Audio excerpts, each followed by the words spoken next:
Theory 4. Welcome to Lesson 4.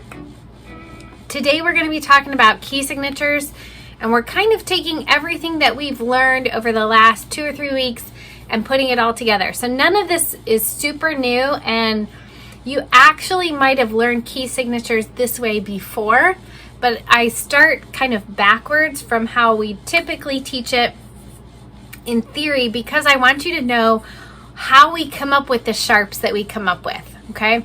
So every key has those sharps because when we start on that note, that first note, and then we do the pattern whole, whole, half, whole, whole, whole, half,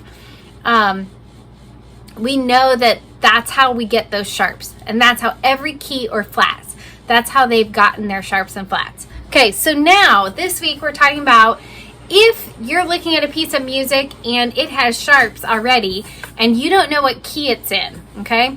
Before we give you the first note and you're like, don't know what sharps we have, but we know the key note or we know what key it is, how we discover the sharps is that way, okay? If you have all the sharps, you see the key signature, but you don't know the key, this is how you find out. It's the same information, we're just looking at it from a different perspective, okay? So let's say you have a key, we'll do this in bass clef. We have 4 sharps, F, C, G, D. So to find the key with sharps, this is only true of sharp keys, you take the last sharp, okay? The one, not the highest, not the lowest, the one farthest away from the clef.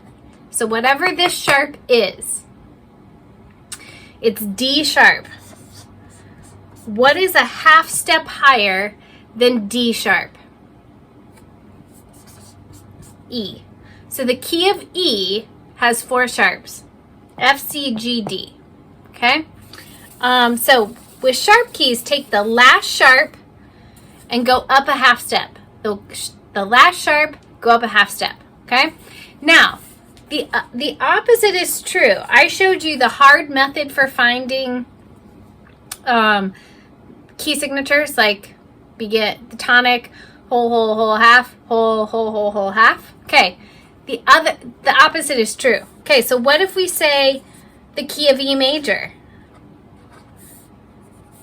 Okay, so we know that the last sharp is going to be a half step down from E.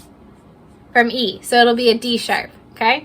So then we just say our sharps, F, C, G, D.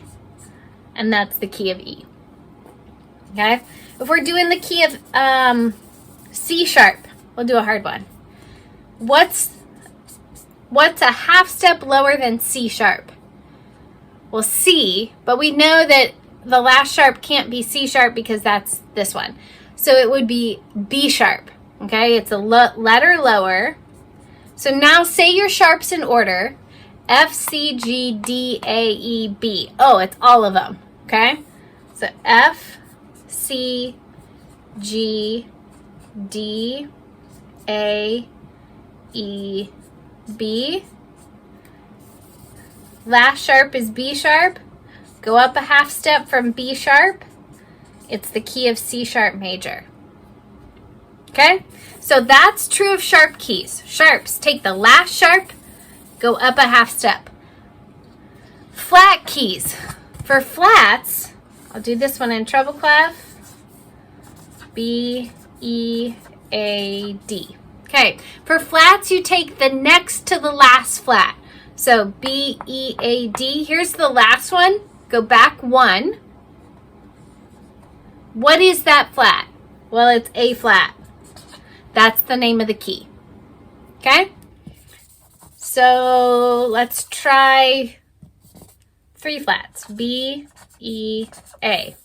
1, 2, 3. Key of E flat. The only one that does not work for is the one that has one flat, because there's nothing to go back to, right? So this is the one you have to remember, that one flat is the key of F, okay? 1 flat is the key of F. That's the only key that the trick does not work for, okay? So sharps, take the very last sharp, go up a half step. Flats, go back 1 from the last flat, and that's the name of the key, okay?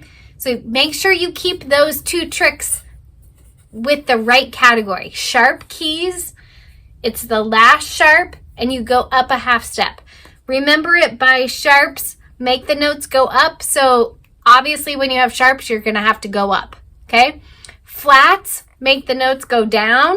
So you're going to go back 1, back down to the next to the last flat. That's how you find out the flat key.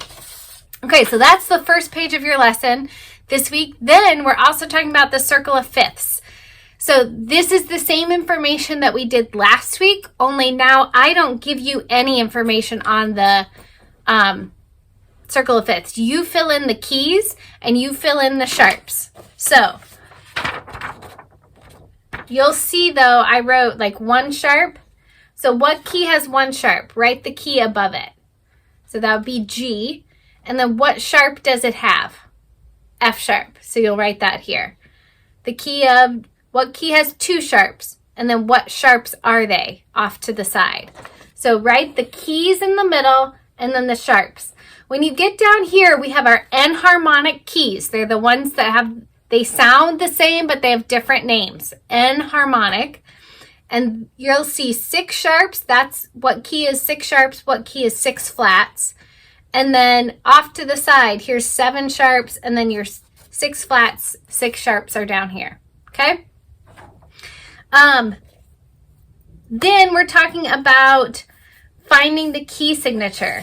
So it's kind of what I just went over with you when we were discovering if you get the key signature, what it is, okay? So if you know that it's the key of A, that's going to be a sharp key because it doesn't have flat in its name, okay? The only key that has a flat that doesn't have flat in the name is F. So the key of A, so it's a sharp key. So what do we know about sharp keys? The last sharp, go up a half step. So here's A, go down a half step. G sharp. So now say your sharps in order. Fat, and stop it when you get to G sharp. Fat, cats, go. So that it's the key of A has F, C, G. Okay? So on the 3rd page, you're writing key signatures. I give you the key, and then you write either flats or sharps.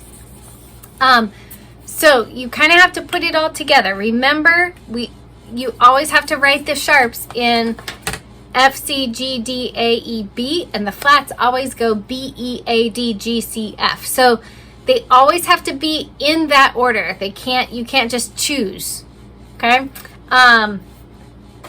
Last page, oh, that is the last page. So that's all you have for this week. It's a short lesson, but it's kind of synthesizing everything that we've learned over the last couple weeks, and let's see if you know it. I'll see you next week.